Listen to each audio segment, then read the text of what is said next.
Good morning or good afternoon, wherever you're located. We are going to be waiting just 2 minutes exactly for any final joiners who are struggling with their GoToWebinar plugins. So please hold tight. We'll be back at precisely 2 minutes past 2 in the UK. Thank you very much.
So, good afternoon and welcome to our webinar on suppliers are just another dependency, so map them.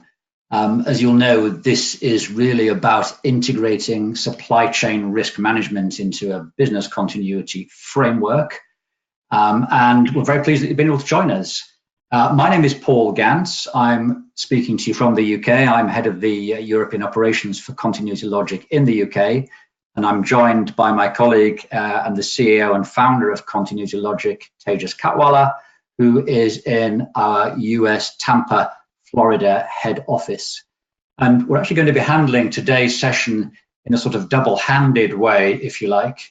To start with, Tejas is going to set the scene from a theoretical to some extent, but a conceptual framework point of view to really set out the reasons and the imperative behind integrating supply chain risk management into a business continuity management framework. And that will take the first 15 to 20 minutes. What I'm then going to do is I'm going to look at a practical example of that and how that would look. Now, you can create these things in multiple ways, of course. What we're going to show you is how that would look in our own solution in terms of how you would make those integrations and those links. It's actually quite a down-home example, you might say. So it's not designed to be difficult to understand. On the contrary, it's designed to be easy to see how those links are made. And we'll be doing that after about 20 minutes when Tejas has finished his first section. After that, which will hopefully have cast a little bit of light on a good example around that, I'll be handing back to Tejas, and we will then wrap up with Tejas really concluding his session for another 10-15 minutes or so. So we should be talking about between 30 and 40 minutes for the entire webinar. We can't, as you'll appreciate, with the number of people attending, take audio questions that would just create too much background distraction. But if you do have questions that you would like us to answer, then, and you find that by the end of the session we haven't answered those questions, then please, by all means, type into the questions box on your interface the question that you have.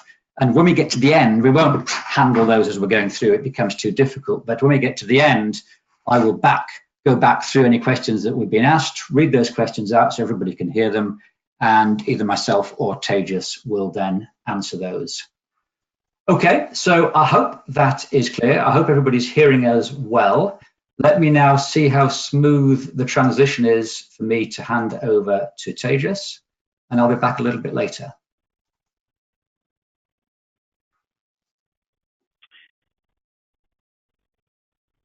Great, thank you very much, Paul, and I hope everyone is able to see my screen. Okay, so just a quick little background on myself.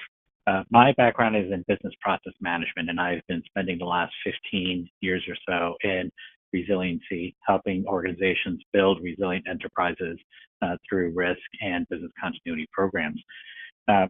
So supply chain disruptions, extremely critical to the organization because supply chain disruptions have significant impact on company business and financial performance. So what we do know is companies with mature supply chain and risk management capabilities are generally more resilient to supply chain disruptions. They're impacted less and they recover faster than companies with the mature capabilities. And hopefully in this webinar, what we will be able to show you and go through and learn is why supply chain resiliency is important today. What are some of the shortcomings of the current framework that are available to utilize and implement? And then also how to build a resilient supply chain by leveraging your business continuity program. And we'll spend a good amount of time on that. And as mentioned, Paul will come back in and show us how we can connect those dots through dependencies within that business continuity program. And I'll come back in and talk about how we can create accountability across the organization and also communicate to the business. So let's get started. And again, if you have any questions, please send them across and we will try to address them at the end of this webinar. So in today's increasingly dynamic and turbulent world, the supply chain plays an increasingly important role. Numerous events occur each day that threaten to disrupt operations and jeopardize the ability to perform effectively and efficiently. And many of us know what these events are, but they include natural and man-made disasters such as equipment failures, fire, labor disputes, supplier defaults, political instability, terrorism, and cyber events. And each of these events can have a devastating effect on the organization. And as we look at those disruptions, a lot of these disruptions will reinforce the insight that not only can the supply chain disruption affect the operation, but they can also result in financial damage way beyond and well beyond the immediate operational impacts.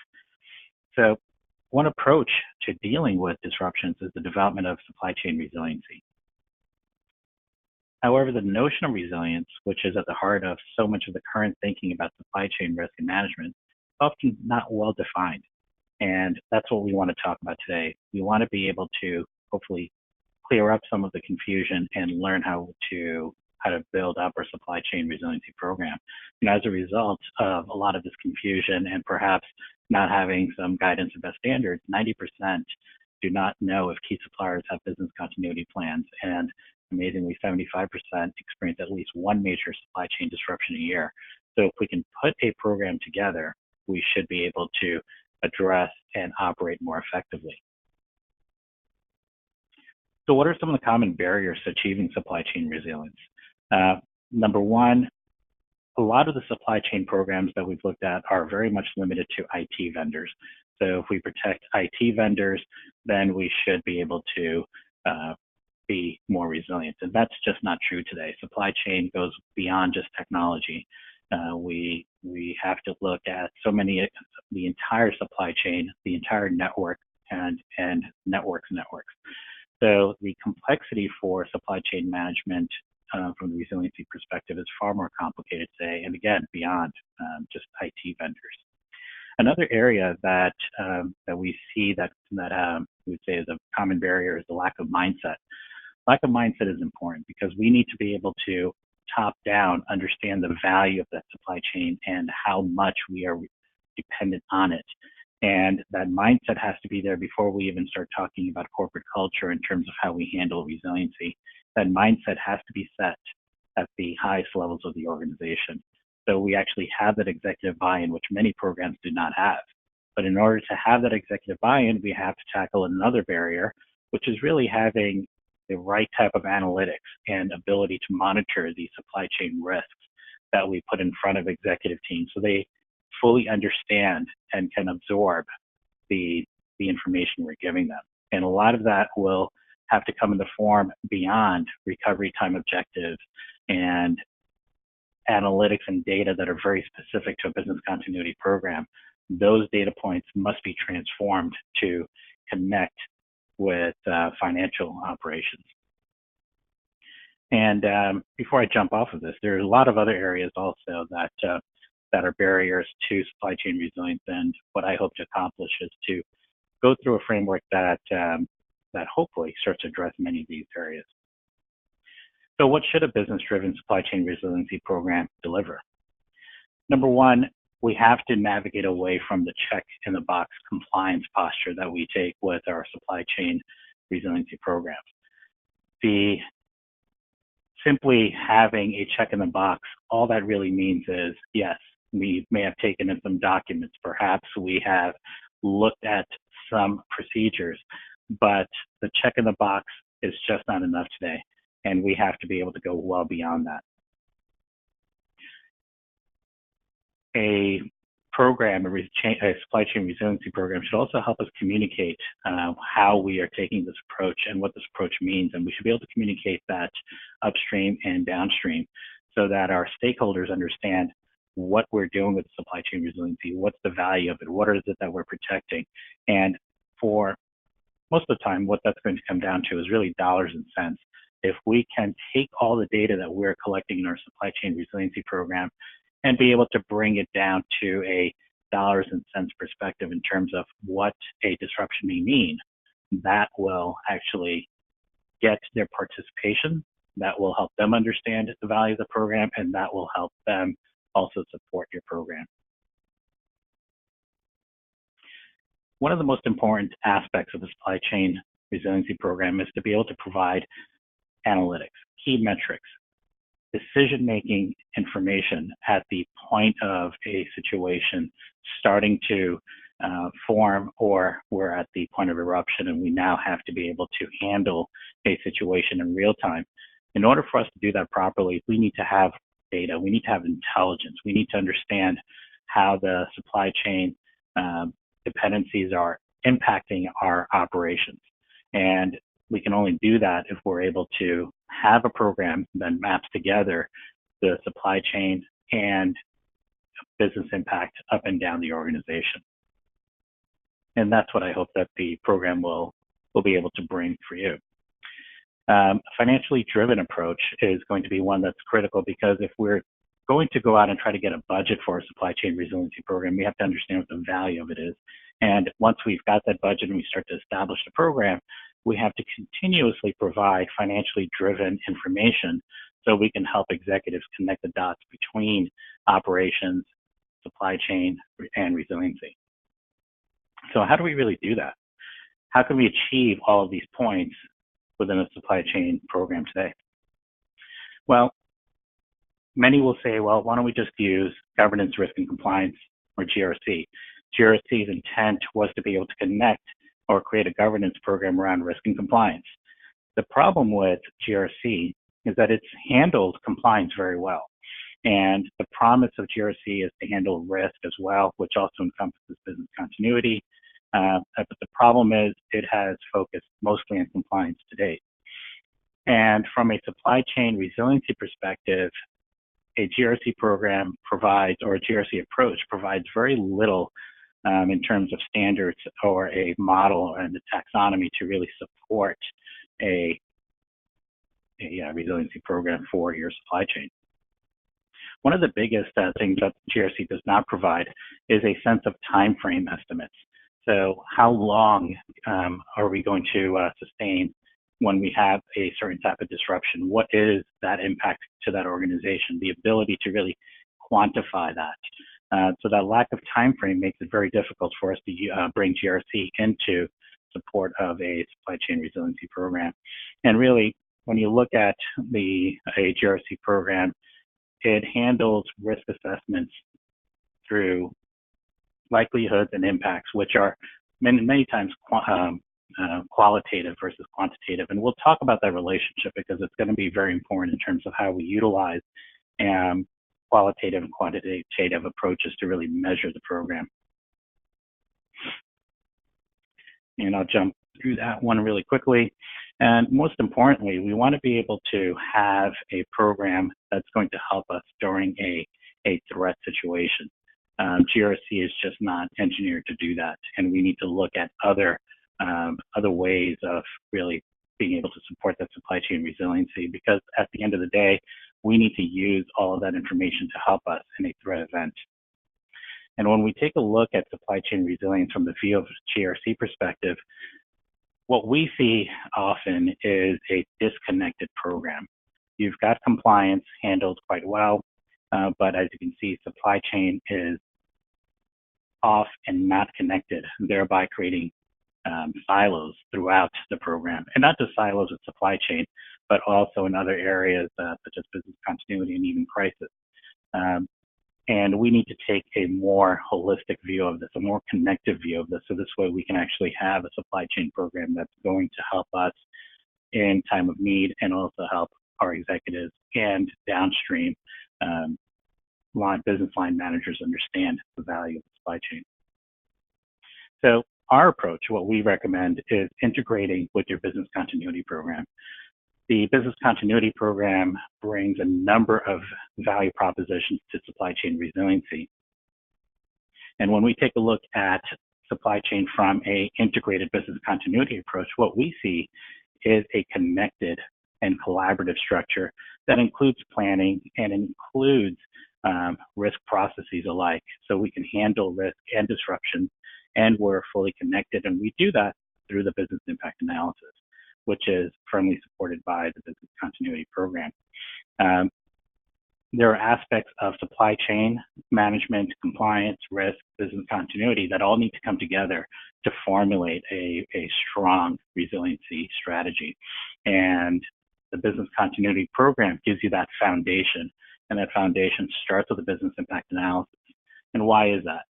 The business impact analysis, if done correctly, if executed properly, what you're really getting out of that BIA, you're getting the relationship between people, process, technology, all the assets that are managed by the organization internally and externally, and that includes the supply chain. The business impact analysis specifically will help you identify critical vendors that need to be part of your resiliency strategy. So it's a very natural fit. There's a symbiotic relationship between your business continuity program and your supply chain. And the entire process of executing that is right there because we've already done that with your business continuity program. As an example, within your continuity program, you have the ability to manage programs. So where you have loose frameworks, when you look at your supply chain management, business continuity will give you that cohesive program management. It's going to help you define the processes you need. And very importantly, connecting business continuity with your supply chain will give you the ability to team together internally and externally with your suppliers, so you can partner on resiliency and be able to execute exercises and training and awareness. So this way, when you are facing a disruptive situation, you have done this with your suppliers. And that is critical because once you go through the exercises with your suppliers, they not only get to better understand your business model, how you're utilizing their services, but you understand more about their internal processes of how they support you. So you're connecting their internal capabilities, their internal services directly with your business process. And another capability of the program, the business continuity program, is the ability for you to continuously monitor, manage maturity. So as you go through time, you're going to gain maturity and experience with your program, and that will also be connected with your supply chain.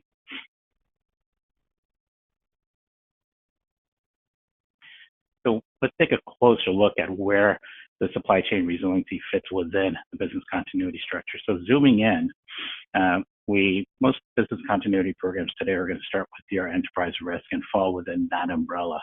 And you'll have crisis management sitting at the top with business continuity then supporting that chain. Resiliency over to the supply chain resiliency over to the right will fit directly within your IT disaster recovery, site continuity, and workforce resilience. And this is important because what you're essentially saying is your supply chain becomes an extension, or a better way to look at it, as a part of your business continuity strategy. And this allows us to then connect all of your internal processes to your external processes and basically extend your business impact analysis across your supply chain. So this way you're getting all of that critical data that you need in order to create the plans and recovery strategies to build that resilient organization. Through that process, we should be able to align the programs, identify critical vendors, develop a joint recovery strategy, conduct tests together, and also have metrics and reports that we can then share up and down the organization so we can see the benefit of the supply chain program coming into the picture within your business continuity strategy. So in order to take a look into that process and how it can actually work, I'm going to hand control back over to Paul, and he's going to take us through an example of the process that I just started to lay out. Great, thank you, Tejas. So hopefully I've now made the transition to my own screen. So yes, you've heard some great thinking there, conceptual thinking around how this integration can take place. What I wanted to do is really break this down to a really rather simple example, because I think sometimes it's easiest to start from very basic, simple examples as to how that might work in practice. And really, I'm calling this joining the dots. So what you're seeing here is the sort of organizational structure that you may find, and there are many different ways that organizations structure themselves around these different disciplines. Tejas has shown an example in his previous slide. Here's one. You may have a situation whereby risk and IT report to the board.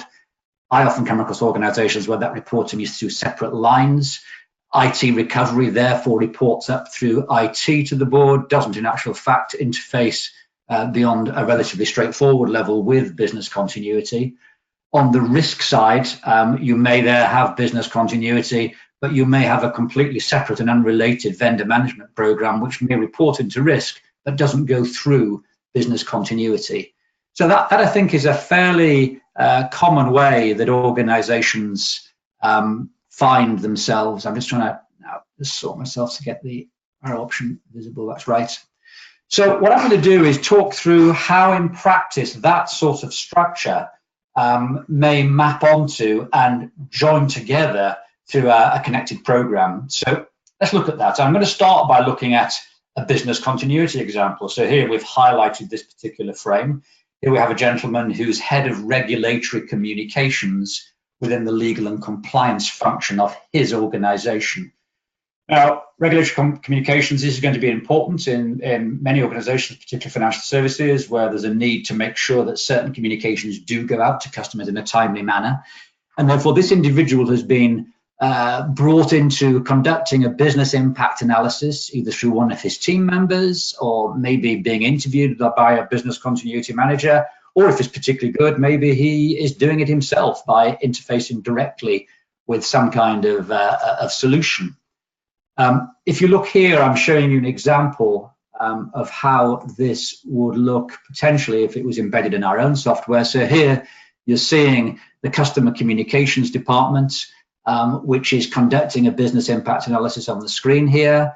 You can see at the top here the various tabs for different sorts of information that people may want to collect during a BIA for their part of an organization. The one I think that it's important to look at here is the second tab in, to look at that first, which is the impact assessment. And this is really where joining the dots starts to bring together some of the concepts that Tejas mentioned, because when you're going through a business impact analysis, you will be performing an assessment of the impact on the organization of losing the process that we're talking about, in this case, regulatory communications. And you'll be measuring that impact against the impact categories for your organization. In this case, this particular example has regulatory, financial, customer service, and reputational as their impact categories. That could be different, there could be more or less, there could be different categories, that doesn't really matter. The important point is that we make the individual who's running this assessment will make their assessment at the different points in time as to what is the impact of losing, in this case, the customer regulatory communications function. And that process will consolidate that information across those different impacts. It will consolidate this full set of responses, and against the formula that's been agreed within the organization will produce a calculated recovery time objective, which if required could be overridden. If somebody knows something different that's outside of this, that could be added. But let's assume this is fine, and therefore the calculated RTO is the RTO that we want to stick with. Now, the way this organization, this fictitious organization here, has configured their program is to say that any function, any activity in the business which has an RTO of 4 hours or less, in our terminology, is critical. Now, people can have all sorts of different ways of cutting that, but bear with me. In this case, they've decided through their algorithm that they think an RTO of 4 hours or less makes this a critical process. So what that means then is that they need to start making sure that they've built a proper map of the different things that they depend on in order to be able to recover. Now, that will be a wide potential pool of things that they'll need to do. But the one that I want to take you on here is application dependencies. So they've decided, or they've gone through and chosen which are the software applications offered by the business, which are depended upon in order to deliver this regulatory communications process. And there's a rather hamly named software product here, but bear with us, called RegPrint, which is a software application that was implemented some time ago in this business to support the production of regulatory communications to customers which are requiring printing. So this is some step in a process to producing that printed communications. Now, that's actually the one I want you to focus on, this application dependency. You may have been expecting me to focus on this vendor dependency. And there may have been a vendor that was providing direct support to the customer communications function. In this case, that's not the case. So we're going to look in actual fact a little bit further downstream as to where the vendor comes in.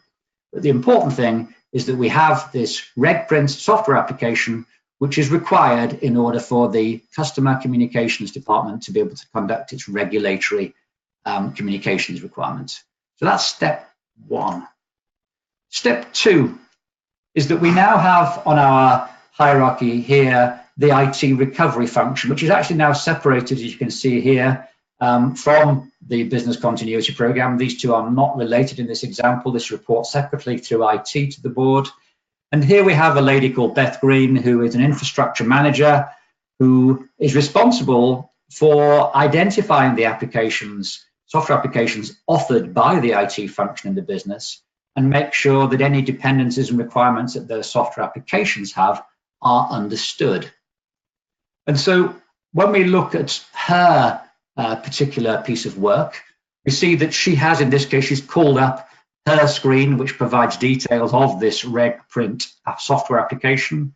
This provides a bit of information for us. You can see that this is the application that's used to provide customer communications with the ability to notify customers of regulatory changes. There is sadly no feasible workaround for this application. So this is what she is presented with. She has full insight into all sorts of different areas of information on this. But the one I want to focus on is this, which is, what does the software application depend on? Now, the software application could depend on a whole range of physical infrastructure items that it's run on. In this case, we've kept it nice and simple and just that it depends on a Windows server. But something else that we've identified, and the particular organization, again, fictitious organization we're talking about here, has a policy whereby any applications which support what has become defined as a critical process on the basis of the RTO that's being computed for that process, and in this case, we know this one is critical, we have to track and understand any vendor dependencies, whether those are directly dependent on the application, on the process concerned, or dependent down or upstream, whichever way you want to view that. So in this case, what we've identified is that there is an organization called Data Processes Limited, and these people provide software and user support. And this is a third party that we have retained in order to support our RegPrint software application. So what we've done here is we've put the work in to make sure that we understand that there is this vendor downstream, and we've created a bit of a record here which tells us a bit more about that. So we can see that Data Processes Limited, which is the vendor name. We can see here that they provide software user support. And we see here that they've been asked to provide a 4-hour recovery time objective, which is what we need to be able to meet the RTO of the department that's delivering the service. And there's a bit of a comment here that we inherited this support company when the original software developer went into administration. So a little bit of a red flag maybe, but this is the sort of thing that often would not necessarily get picked up. These things just evolve over time through history. But there's a little clue here that we might have a bit of a weak link. So that's the next thing that we've seen here. We come on next now to vendor management. Sarah Maddox is the vendor manager. She works within the risk management function, even though she doesn't have necessarily any links previous to this program being invoked with business continuity, but now she does through this joining the dots approach. So because we've identified a critical process, because we've identified the software applications upon which that critical process depends, we've then identified any dependencies that those software applications have, and we've identified, yes, we do have a vendor that is required to support that application. We've therefore asked Sarah to conduct an appraisal of that vendor to see if we can depend on them. So Sarah's job when she goes into the software is to create that dependency vendor understanding. And I think probably straight away you can see we might have a problem here. We've got here Data Processors Limited, and we can see that they only actually have one employee. We know that they're providing support for the RegPrint application, and we know that that application is supporting a critical process in the business. And this is where the story starts to unfold as we've joined the dots. And the story here is that this software application was purchased many years ago from a supplier. The supplier, in actual fact, was acquired by another organization and dropped this product. We were fortunate in this organization in as much as we were able to identify somebody who used to work for that RegPrint business, who, even though they now have another job, is prepared to provide support for both end user support and software development support or software maintenance support for our RegPrint application. Now, that was all worked out sort of behind the scenes and a little bit off the radar directly with that vendor. And we in regulatory communications thought ourselves very lucky that we managed to secure that. But the reality is that now that we've joined the dots and understand that we have a dependency on a critical function whereby the people that provide support for a required software application only have one person. That one person has another job and is just a contractor and could at any point change their mind and decide they're not going to provide this support anymore and we need to do something different. We would therefore be caught in a serious situation whereby we had to very quickly, potentially in an urgent situation, find alternative arrangements, and that could lead us to a great vulnerability. So what we've done there is we've really brought those things together. Now, of course, it may not be as simple as just identifying that somebody has one employee. So what you would do quite likely is you would publish a questionnaire which you wanted that particular supplier either to answer themselves or answer in conjunction with the vendor manager, or maybe the vendor manager would just literally question people in an interview and then enter the information in here. But either way, you're providing that link up and downstream. And what that means in the end is that you have joined the dots. So if somebody now was to look at the causal chain and visualize the links, they could look at that in a whole variety of different ways. But one way here that you could imagine is that you have a vendor compliance dashboard. You're seeing different vendors that have been marked as compliant or non-compliant. So if we look at the ones that are compliant, we can click on those blobs and just interactively explore different vendors that have ended up being linked through the different processes in the business to a cohort of compliant vendors. And we could do the same with the non-compliant vendors. We've kept this pretty simple. In actual fact, we just have one non-compliant vendor, which is this data processors organization, which, as we've just looked at, is just a one-person organization that is providing the support for a software application that's used directly by the customer communications function as part of legal and compliance. And in actual fact, we could hover over that and we could understand how that non-compliance may have been computed from the different information that's available to us up and down that link. So I hope that was of some help before I hand back to Tejas. That was really a way of saying, whilst there's some grand and very strong theoretical underpinning to this, in terms of how might this actually pan out in practice and provide the relevant required support, it actually can be fairly simple, innocuous looking or sounding missed opportunities to understand vulnerabilities that this sort of program can catch just as much as the big ones. So with that said, Tejas, let me hand back to you to pick up from where you left off. Terrific. Thank you very much, Paul. That was a great walkthrough. And what I'd like to do in our remaining time is to take us from connecting the dots once we've got all of that data together. How do we start to utilize that? How do we communicate that to executives in a very meaningful fashion?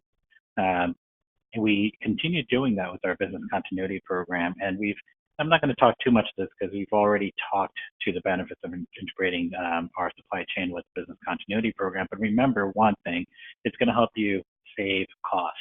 Why? Because instead of having a separate silo program, you now can integrate and you can go and use that same budget to now tackle a much larger problem, which has been, again, cast away in a silo.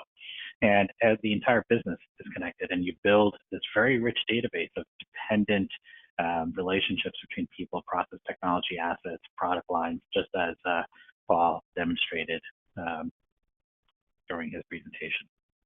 So let's move on to measuring the supply chain resiliency and how we communicate. Typically, when we communicate to executives, we do that through qualitative reports because the information is coming out of our GRC program or risk program. And at the end of the day, what we have are the traditional red, yellow, green traffic signals that identify what assets are at risk and at what level. And that's great when you take a look at it from an operational perspective, but from an executive perspective or the board perspective, for them to see that a particular asset, such as that particular vendor that Paul was going through, they may have a red light. What does that really mean to them? The kind of information that's going to be meaningful for them is to be able to take that qualitative information and then start to connect it with more quantitative approaches or data points. So connecting your business impact information that you've collected through that BIA together with that qualitative data on the risk of that particular vendor or vendors. When we can start to do that, we can start to show executives what the impact cost is. And that becomes very valuable to them because what you're starting to do is not only show them information from an impact perspective, but you're going to start to connect the dots for them from your business continuity program, supply chain resiliency program, up to their key performance indicators, things that they're looking at every single day when they come into the office. They have their key performance indicators dashboards right there in front of them. Right next to it should be what is at risk and what does that mean for them. And when you take a quantitative approach, you can start to present them with that type of information. And I wanted to make sure that we gave enough time for questions. So I'm going to kind of go through this a little bit quickly. The qualitative analysis, it's great again, but the problem is it doesn't give you that quantitative data that you're looking for. And by having that, you'll start to be able to bring in all the financial terms that you've collected and bring everything down to a dollars and cents. As an example, if we take a quantitative approach, if we look at a mid to a large organization, if they look at their risk, which is a $80 million risk, pretty big, if they invest $2 million into bringing down that risk or addressing that risk, they're reducing that risk to $9 million. We can do this by going through the supply chain, identifying what the supply chain is delivering, connecting that to critical processes that we have gathered through the business impact analysis. And we can give a very simple report, very simple data point to executives that basically says for a $2 million investment, they can bring their risk down to $9 million, and they're avoiding this $80 million current risk. So the financial impact is a $71 million risk reduction versus a $2 million investment. And that is powerful, that's dramatic. And that's the type of information that we should be able to bring to our executive team so that we can then have the visibility we need to have for our respective resiliency program. And also that will bring a lot of value to executive teams because they'll understand what that value is connected to their key performance indicators and how that's being protected. So in conclusion, by having your supply chain connected to business continuity, you're building a resilient organization, and you're doing that through a resilient supply chain. And we have to do that because so much of what we do today is dependent on the supply chain. And just like any other dependency within business continuity, like an IT asset or people or processes, your supply chain is a critical dependency to your business continuity program. So with that said, what I'd like to do is turn it back over to Paul, and then hopefully Paul and I can address questions that you all may have. Okay, great. Thank you, Tejas. Yes, please, open to any questions. We have one question so far. I think I can answer this myself, but if I can't, then Tejas, maybe you can chip in. So the question from Jim T is that we have a large number of vendors in the thousands. How would that sort of volume of vendors be handled? Now, I think there's probably different ways of putting an angle on that. So let me put my slant on that to start with, if I can, based upon really some of the slides that I presented. So I think that what you're trying to do here is in many cases, vendors are assessed according to their turnover with the business. So if you spend a huge amount on one particular vendor, then they would go to the top of the pile, and you would assess the top tier of vendors by spend. There is some logic in that, but we believe there's a better way of defining that logic, and that is the vendors who are associated with the most time critical and valuable of the processes that the business conducts. So the one example that I personally showed when we were looking through that little demonstration a few minutes ago was to look at a software application which had a vendor providing support, and that vendor would have a very low spend indeed, which we're talking about no more than a few £1,000s a year were being spent with that vendor. But when you look at the fact that they were in support of a process which had been deemed to be critical by nature of the fact that it had a recovery time objective of shorter than a specified amount of time, that is one way. Another way, other than vendor spend, of cutting which vendors you'd assess. So I think maybe my own answer to that would be that you would use the capability in our case in the software to define which are the critical parts of the organization in terms of the speed of recovery required, and you'd make sure that you assess the vendors associated with them. Tejas, you may have a different slant on that. I suppose there's another side to the question, which is how many vendors could be incorporated in this? Is there any sort of technical limit in terms of how we'd approach this? Right. Well, there's no technical limit in terms of how we would approach it, but what we've seen is not only taking the approach that Paul just went through, not only does it support the resiliency program, but if you take it the other way, meaning the following: supply chain management, they have a database of thousands and sometimes tens of thousands of these vendors.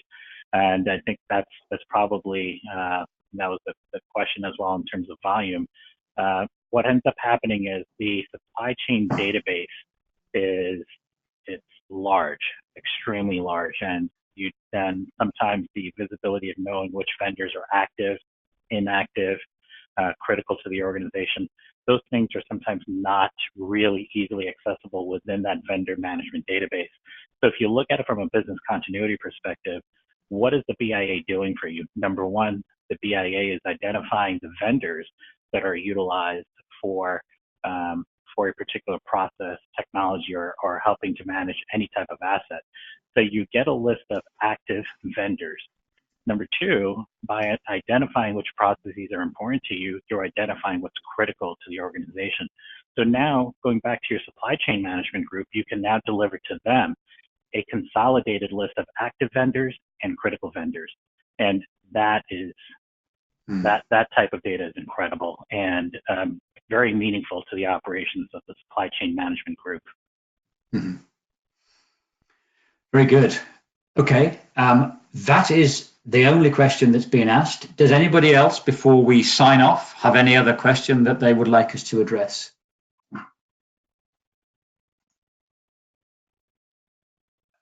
I am seeing another question. Let me see if I can navigate to it.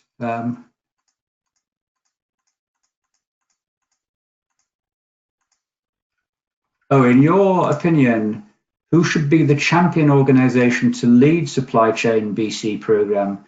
Should it be supply chain, enterprise risk management, or business continuity management? Great question. Tejas, do you have a view on that? I do. And what it really comes down to is the ability to bring a partnership together to the table. And I think you want to start that partnership with enterprise risk management when it comes to the supply chain resiliency. And enterprise risk management is going to it's going to have business continuity underneath its umbrella, and you want to have someone who is the champion for the continuity program, and you want to identify a champion for the supply chain resiliency program coming together, working together in joint partnership underneath enterprise risk management. Okay, thanks, Tejas. Another great question here, and sorry, I because my interface has got a little bit scrambled, I can no longer see the initials of the person asking the question, but thank you for this one. So what are the best practices for embedding supply chain continuity into the organization's DNA, open brackets, cross-functional integration, and how do you fight pushbacks? Tejas. Well, that's an awesome question. I think that's one that business continuity, actually, before I say that, this is actually another big benefit of putting the supply chain resiliency program connected to the business continuity program, for the simple reason that business continuity programs over time, ever since I've been inside of this space, has always been challenged by pushbacks. There's not a single program I've ever encountered where the organization was not pushing back because there's so much data to collect, so much of this and so much of that. It's not my job. Well, you know what? It is your job, and those pushbacks will always come.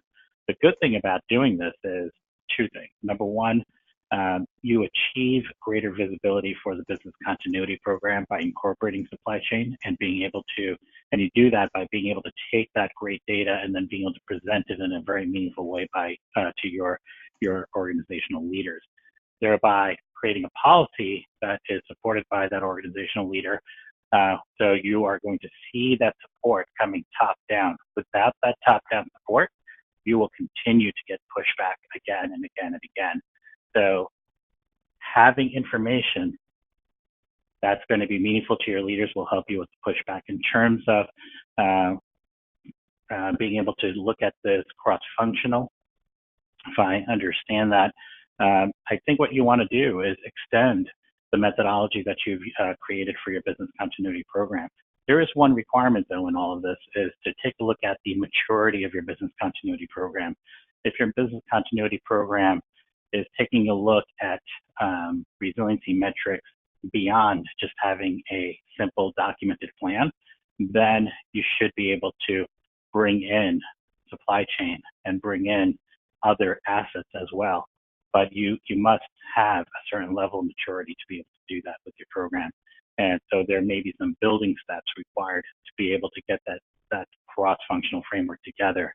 But none of that happens without creating the partnership between your supply chain management group and your resiliency groups within business continuity and within risk. Okay, thank you, Tejas, and thank you to Carlos and Vladimir who asked those two questions. So thank you both for those questions. I think we've come to the end of questions in that case. So we've taken about the right amount of time to go through this, which I'm gratified to see. So thank you to everybody for joining. I hope you found that of some value. We certainly enjoyed putting it together and organizing the way that we are working here across the Atlantic. It's been fun.